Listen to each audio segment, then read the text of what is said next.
Hello, and welcome to another episode of the How is Life podcast. You're listening to Chidinma Chika, the host of the podcast. And we are back from quite a break from the anniversary episode. And we did not just take the break for nothing. We decided to kickstart the second half of the podcast season, and that is the finance series.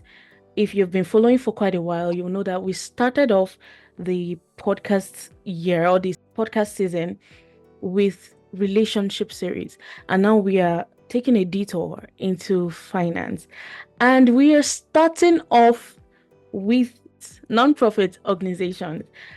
And this topic is what I would like to call Nonprofit Organizations 101. And I'm going to have this wonderful conversation with none other than Pastor Sarah Adekunle James. Before you welcome her in, I think it will be great for you to know that Pastor Sarah is a passionate leader. She's a project manager at the United Nations and co-founder of a management consulting firm for nonprofits, Northern Africa. Sarah's career is marked by a deep commitment to social and economic development across the region. She has a proven track record of raising funds, structuring nonprofit organizations, ideating, designing, and implementing impactful programs, having collaborated extensively with governments, NGOs, and private sector organizations. Her expertise lies in strategic program development and execution, starting, running, and funding nonprofit organizations in Africa, building strong partnerships for collective impact, navigating complex legal and regulatory environments, leading and motivating cross-functional teams, securing and managing large-scale grant funding, currently managing a $2 million EU grant. Sarah is a graduate of Nexford University's Washington, D.C. MBA program with a focus on doing business across the world. She holds a Bachelor of Laws degree from the Nigerian Law School and the University of Lagos. When Sarah is not working on driving change, you might find her preaching the gospel of Jesus Christ, playing peekaboo with her daughters, watching a movie with her husband, or reading a book. I would like you to join me as I welcome Pastor Sarah Adekunle James. Welcome, Pastor Sarah. It is so lovely Thank to you have you very here. much for the warm welcome. Thank you very much. Thank you for taking out the I time appreciate it. Thank to you. be here. Right now you are the experts because we are starting the finance series, and I like to theme it what experts really want you to know. And so right now in this room, you are the experts we have on nonprofit organizations. So I'm just going to leave the platform for you to really tell us what it is that we're missing out, what puzzle piece we're not putting to get a big picture on when it comes to nonprofit organizations. So I'm just going to let you have the platform now. Thank you. All right. Again, thank you so much, Chidinma, for the opportunity to be Thank you, here. ma'am. I truly appreciate it. Okay, all right. So nonprofit organizations, what do I want nonprofit to know? So everything I'm going to say, or all the points I'm going to say, would stem from this one major point. So I would reiterate and explain it in different ways just to pass home this one point, right? And that is one point in two ways. Number one, non-profit organizations and companies. So non-profit, not-for-profit, and for-profit organizations. The only or the major difference, right, is that not-for-profit, the profit is used in investing back into the cause. So the profit would be used to ensure that their mission, their vision, all of those things are established and achieved. However, for profit organizations, companies, SMEs, what have you, the profit is used to enrich the owners or the founders. Now, why is that very important? It's important because the same discipline, the same strategy, the same tactics people use to build their companies it's what is required to build non-profit organizations. A lot of people miss this. People think passion. This is what people do. Oh, I don't like people hawking. Let me remove all the people hawking on the streets. And then they'll just say, they'll just pay for 1 or 2 people. And then they want to now reach USAID, for instance, and say USAID should give them funds to be able to remove all the people hawking. No. Yeah. That's not how it works. Right? So what I tell people, how I've even successfully, because I started a consulting firm for non-profit organizations, and how I've successfully implemented or provided consulting services for non-profit organizations is very simple. If a company was in my shoe, what would that company do? So now, when you want to start a non-profit organization, ask yourself, how do companies start their companies? Today they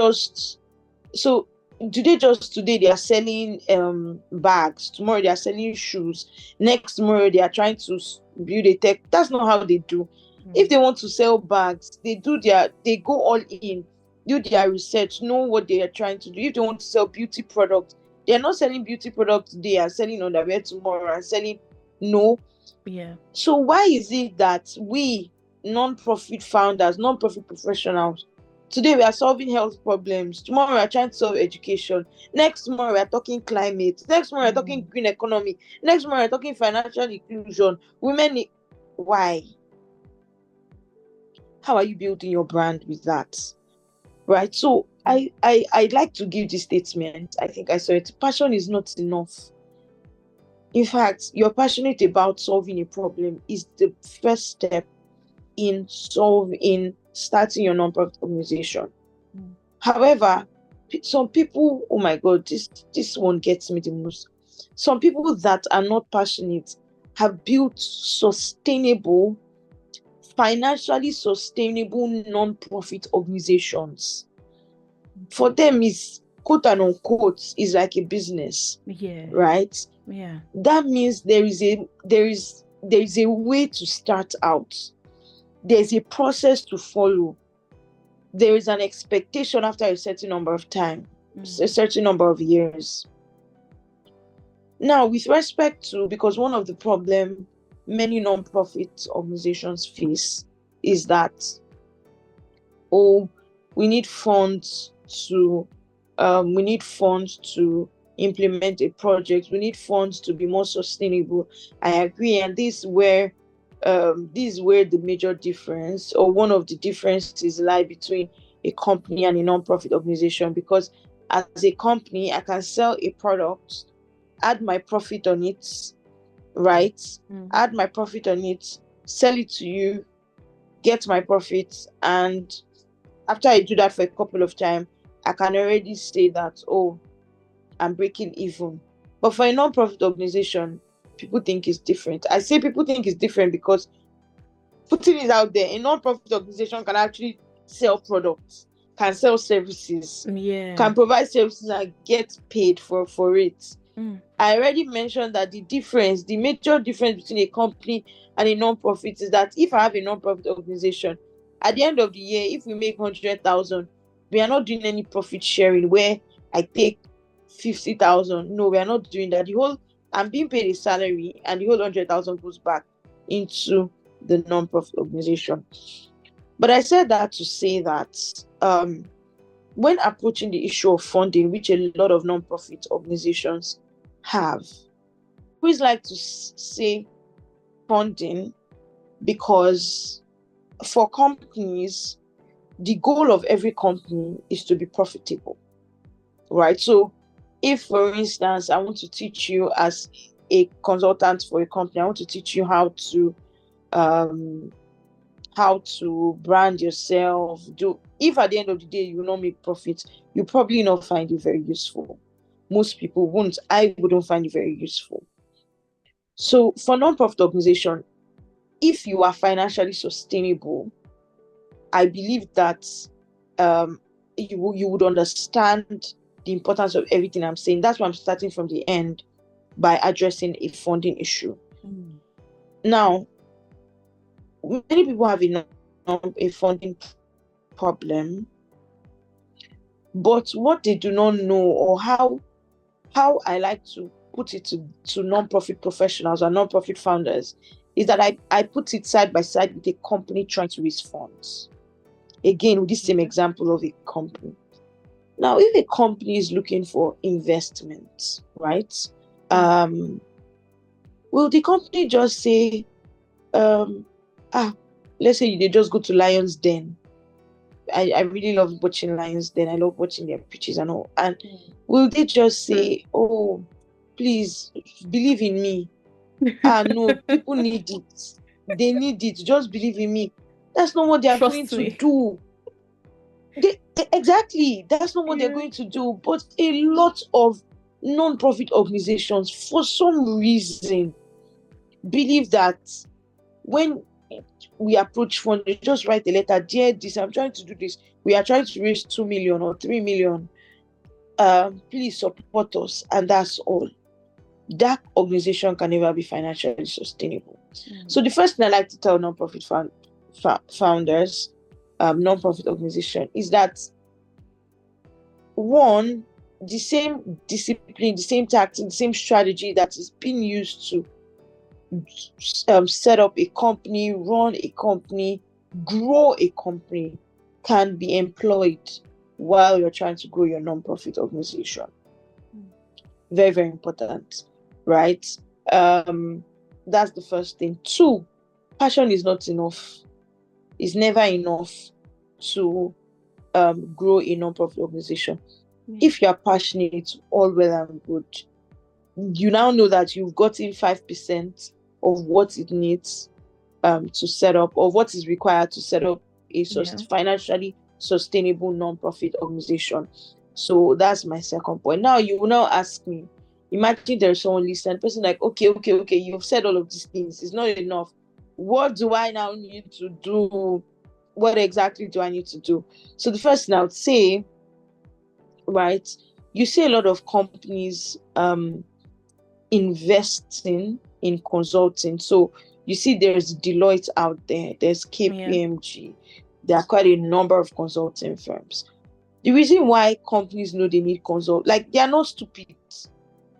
They are not they don't have money to waste. Like I mentioned, everything a company does is to ensure profitability.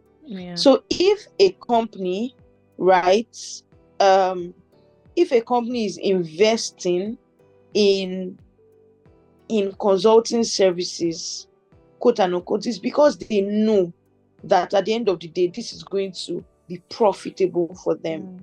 But non-profit organizations, they have different mindset about it. So you see a non-profit organization being in one spot for years, helping one person, 2 people, 3 people, trying to and struggling to scale up.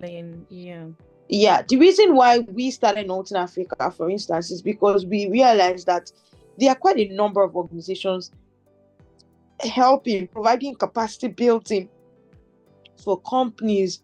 Very, very, very, I can count on my fingers for non-profit organizations, actually. We are very few out there. And we now decided to set up a boutique consulting firm for non-profit organization. So number one, I would say explore these options, right?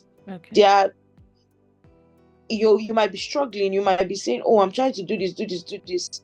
Speak to a consultant about it, an expert consultant about it. That's number one. Number two, now in the event you're like, oh, do I want to do that? Do I not want to do that? Something I would say, structure your organization well. So I tell people this, there's a difference between a charity organization and a sustainable non-profit organization. What do I mean by that? For a charitable organization, they just want to help 1 or 2 people. They don't really care whether if they're earning like 3 million naira every month, they're just like, you know what, let me give 300,000 back monthly. So Christmas, they'll just cook food for 500 children in Adekunle. Bring canopy, bring music, say, oh, I don't want to celebrate Christmas alone. That's charity. Yeah. But it shocks me. It's how it leaves me dumbfounded when I'm speaking with someone that the goal of that person is to set up a financially sustainable organization. Doing that's not a strategy to build a sustainable organization. You are not solving a problem.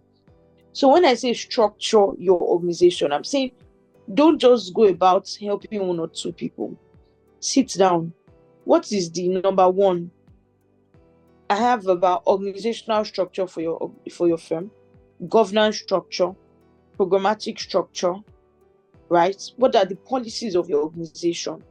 It might be a one-person thing for now, just you, but sit down, set up all of these things already, right?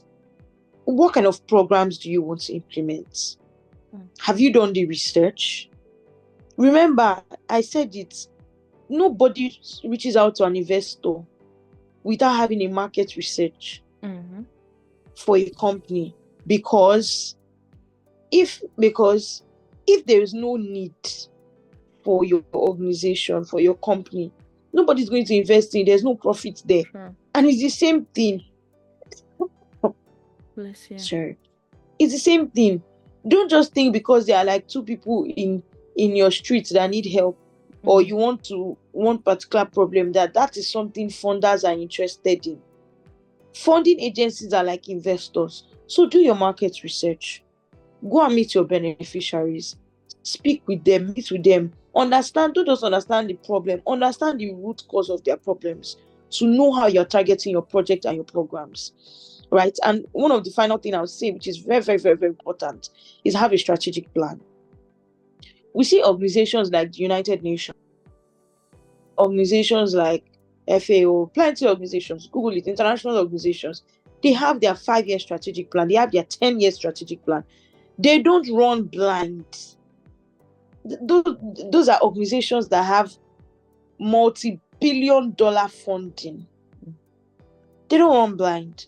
Now, you have very limited resources, you are actually running blind. You cannot be sustainable like that. So one of the final points I would raise is have a strategic plan. Very important. Very, very important. It will help you know what to focus on per time. And it will also help you monitor and evaluate and assess the growth of your organization. Now, in my 3rd year, I'm supposed to be doing this. Am I doing this? Have I been able to raise this? How am I supposed to do this? It will help you. Not that every day you just wake up and say, what do I do today? What do I do today? What do I do today? No. Yeah. That's not how to run an organization. You wouldn't be able to build a team like that. So just to recap everything I've said as I hand over to Chidinma. Okay. Number 1, passion cannot help you grow your non-profit organization. There is a tingling feeling in your heart when you see out of school children. I promise you, it's not even going to. Once you are faced with actually implementing a project, raising funds, and all the plenty things that comes with running a non-profit organization, you realize that tingling feeling is just 5% of what is required, right? Secondly, the same discipline, tactics, strategies required in growing a company can be employed in growing a non-profit organization. Just different terminologies, like they are being called different names. However, the strategy remains the same, right? Thirdly, structure. You are the only person. Before you jump, structure your organization. Come up with your policies. Come up with all of those things. Your governance structure. Your come up with it. Have a strategic plan. A strategic plan is very important. It helps you go on autopilot. Without running blind, right? Finally, employ the services of a consultant. Sometimes you didn't study non-profit management in school. Yeah. Some of us have done that, right? Yeah. You don't have the years of experience. Some of us have done that. I've worked with startup non-profit organizations. I've worked with international non-profit organizations. I've worked with national non-profit organizations, community-based organizations, initiatives, CSOs, and I even have my own NGO. I also have a non-profit. So some of us have years of experience. We have sat with donors. We have sat with consults from a consult, coming with a very broad lens from a donor perspective, what they will see from a consulting perspective. That's I've worked in consulting for a company. Do you understand? Yeah. So employ the services of a consultant. So those are the 5 key things I would want to tell any non-profit founder that listens to this podcast. Thank you so much, Chidinma. Thank you so much, Pastor Sarah. Honestly, I don't think any person that is looking to start up a non-profit or already has an existing one should miss out on this episode because you dropped gems. There is something you said close to the ending of your talk, and you said you have an NGO and you have a non-profit. Can you help us differentiate between the two? Because I think we sometimes use the words interchangeably. So could you just, if there's a difference, could you just, tell us what it is? Okay. So what I was going to say was that I have a non-profit consulting firm and I have an NGO. Right. Just to put that out there. Okay. Yes. So from my perspective, my non-profit consulting firm is not a non-profit organization. Okay. Right. So a non-profit organization basically is an organization that number one is not geared at making profits for themselves. In layman's term, they are out there to solve a particular problem, a social issue in the society. Yeah. Right. So that's like a non-profit organization. Non-governmental organizations, right? All of these are very similar. They just have little differences. So a CSO, a civil society organization, might not be, or might be an NGO, and it might not be vice versa. So the differences are very tiny. So let me give you an instance. A church, for instance, Okay. a church is not an NGO, but Yes. it's not a profit organization. Do you understand? Yeah. There are some schools that are not necessarily NGOs, but they are not for profit. So do you see there are very little differences here and there. Many of our organizations out there solving it, they are not for profit and they are non-governmental.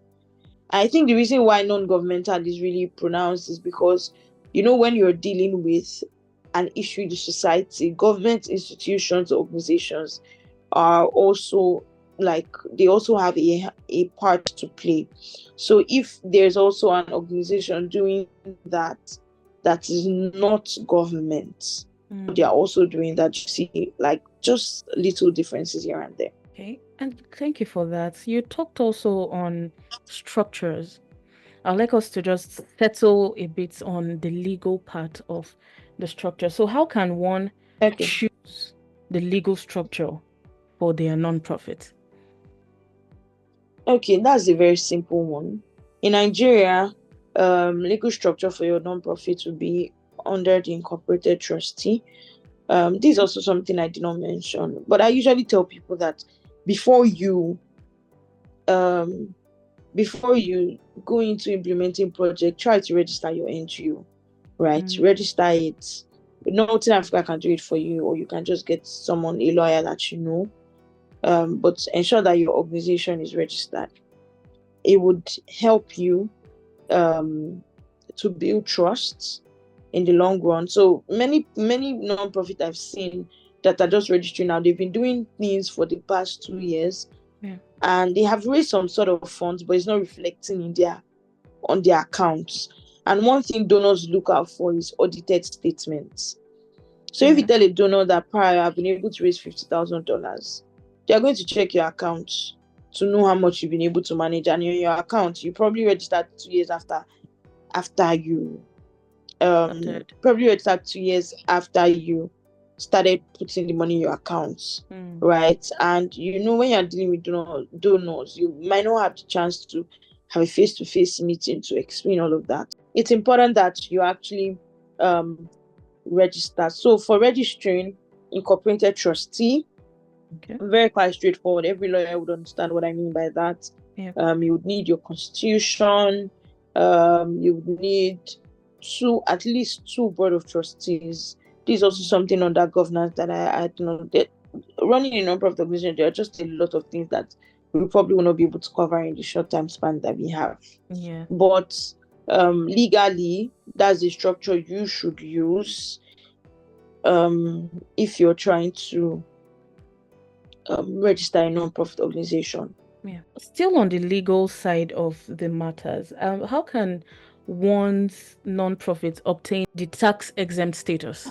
So non-profits generally do not pay taxes, right? Non-profit don't, because they don't make profits for themselves.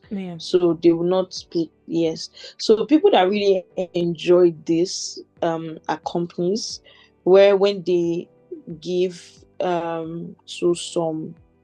when they do CSR, which is something a lot of non-profits should also take advantage of, where companies can get reduction in their taxes, right? That's why if you're not even registered, a company will not do CSR through your organization.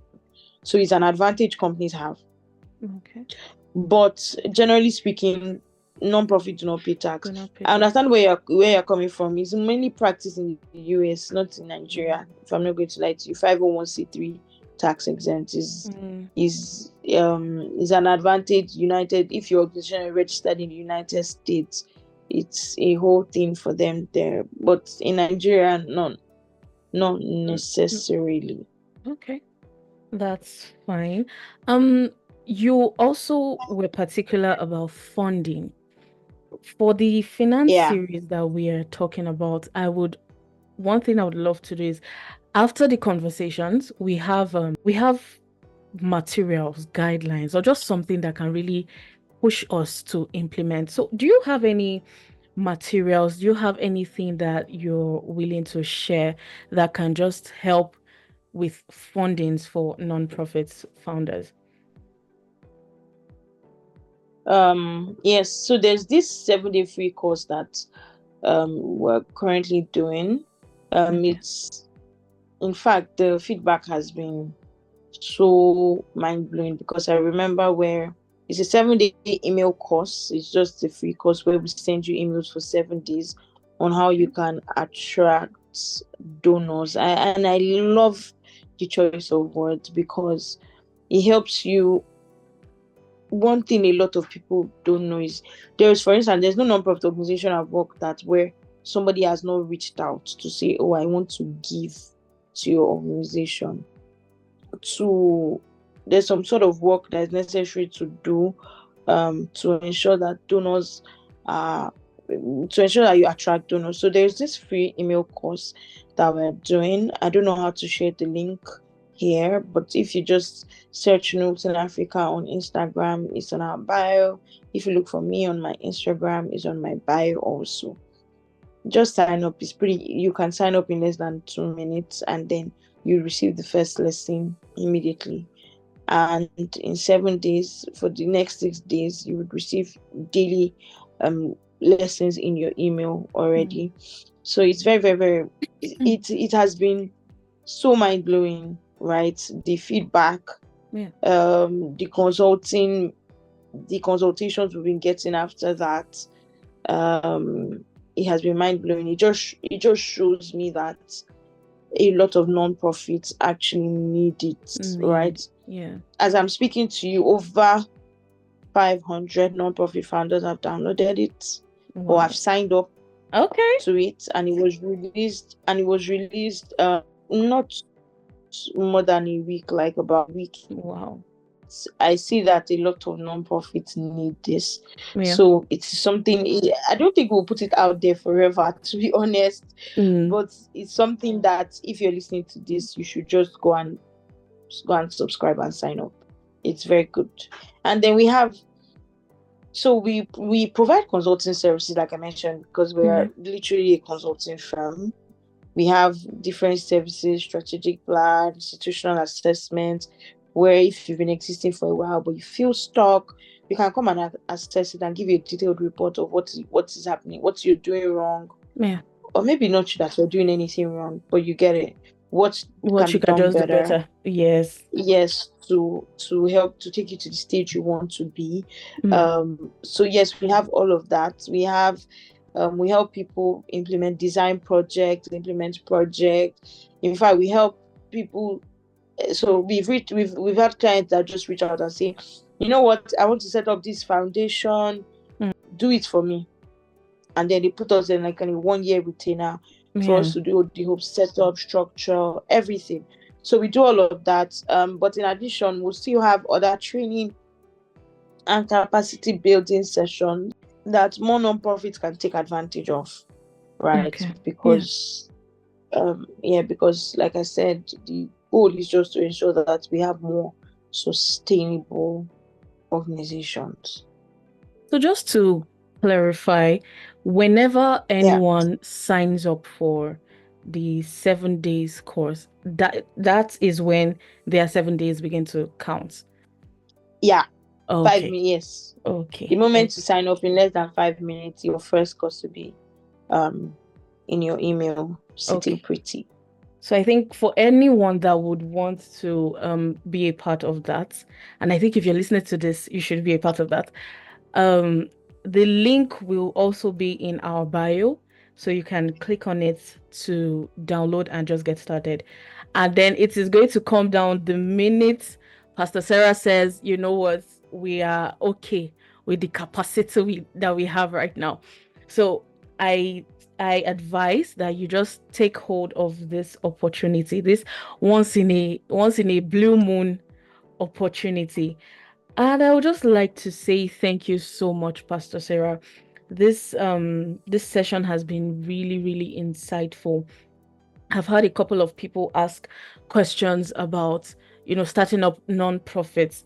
And personally, my knowledge based on that is quite limited, or was quite limited. So I did not have the right answers to give. So the questions I asked you were the popular questions I kept getting.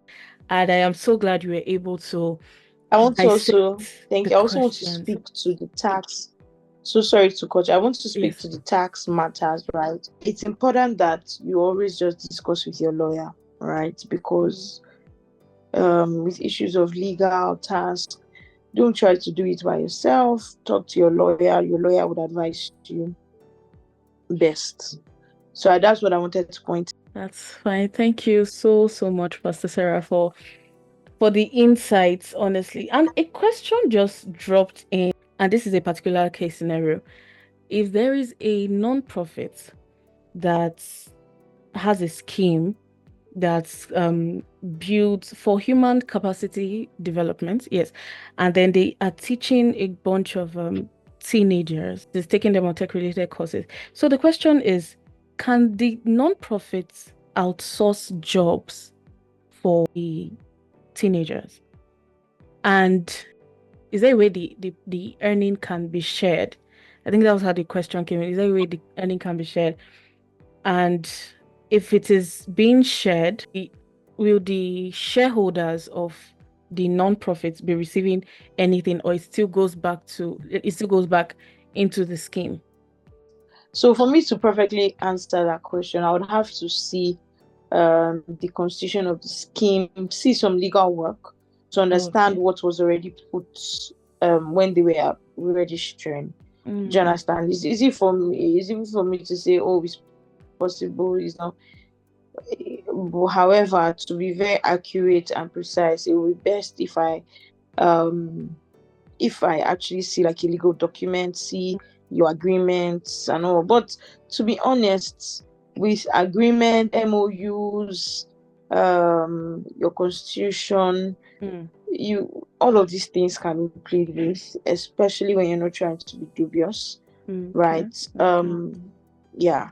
So we just have to have the right MOUs in place. When the shareholders, are they shareholders of what company, because I don't recall you saying any company. I recall you saying an NGO. So where do Yes. shareholders come in? I think maybe the term is the Board of problem. trustees. Okay, so it will Is be it the board board of of trustees trustees. you meant to say? Yes, But if yes. it's board of trustees, they are not supposed to take profit from an Profit. organization or an initiative Mm, either. Do you understand? In fact, board of trustees give to an organization, not the other way around. mm. So the goal, like I mentioned, the goal is not to share profits. The goal Yeah. is to, if you're not trying to share profits, if you're just trying to make more money to reach more people, Mm. you can get all these things with um MOUs. Now, it doesn't mean, I need to put this balance out there, that you Okay. cannot be paid a salary when you work with a non-profit organization. You can earn a very good salary, a very comfortable salary. There's no limits, to be honest. Okay. However, it's just important that you understand the goal, basically. And so will the salary be coming from the funds from the donors, or is there? Yeah, Okay. yes, yes, oh yes. It's Mm. administrative costs, Okay. personnel Okay. costs, all of these things. Yeah. Mm. However, I would not say your board of trustees should be receiving salary. Your board of trustees give to the organization, Truly. to be Yeah. honest. They are there to ensure that the organization grow. Now, they might be entitled to some benefits. So, for instance, you can say, if they sit for a meeting, which is like half one, maybe once in a year, there's a sitting allowance. Depends on how Okay. big your organization is. You Is can take care yeah. of their transportation, their stipend. You can even give them gifts at the end of the year for their hard Mm. work. But for a consistent salary, I would Salary. not say board of trustees. Your executive director can get a constant salary because that Okay. person is like, the person is involved with the day-to-day running Mm. of the Mm. organization.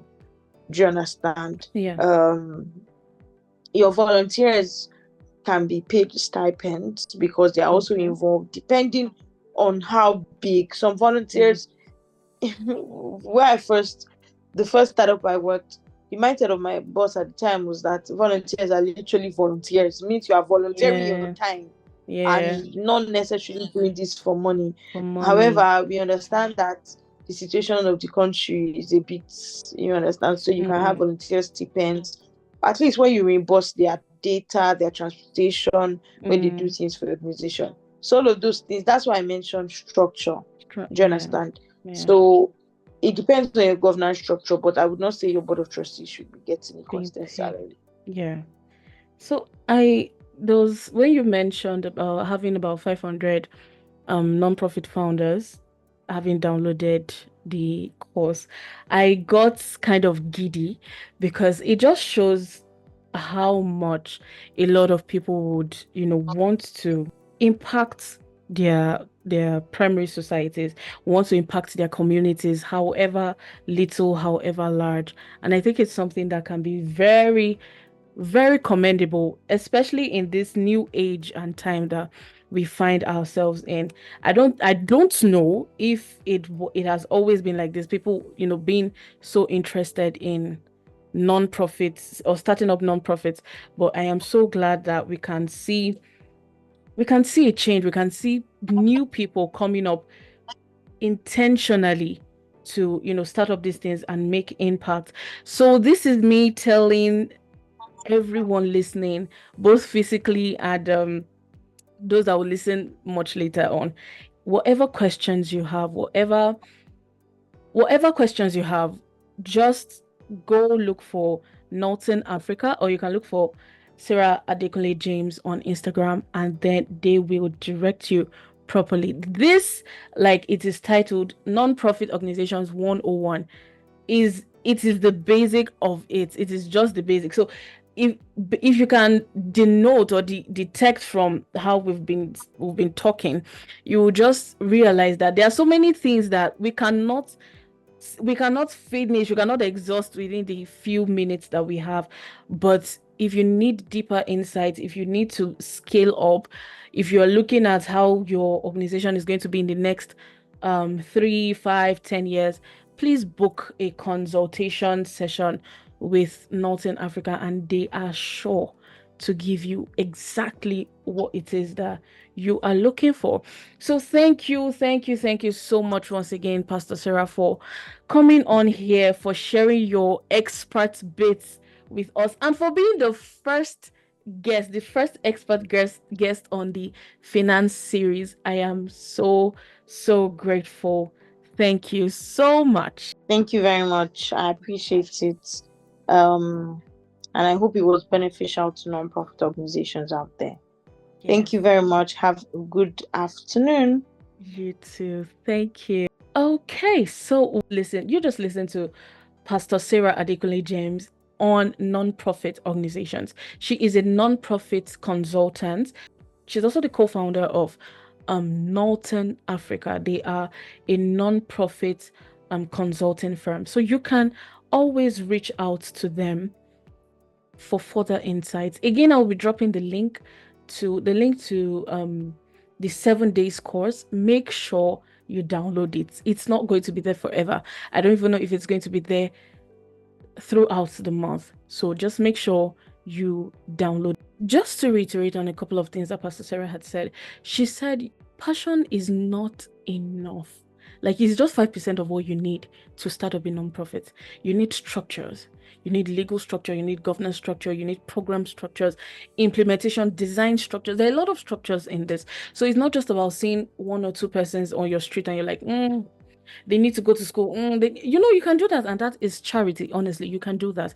But when we're talking about non-profit organizations, it is a whole lot. It contains a whole lot to it. So I am so grateful for Pastor Sarah coming on to this episode. And you guys, you can just see that there is a lot, like I said in the anniversary episodes, we are going to have a lot to implement. There'll be a lot of doing, there'll be a lot of pushing in the coming episodes. So you get ready. All right. And this is leading me to talk about the next episode. And the next episode is going to be on debt, how to prevent, how to manage, how to just find your way around debt. And I cannot wait for you to be a part of this episode. So for you listening to this particular episode, make sure you share with as many people that you know will be interested in this. Do not let anyone miss out on this. And thank you so much for listening. You just listened to an episode on the How is Life podcast. And this is your host, Chidinma Chika. Catch you in the next episode. Bye.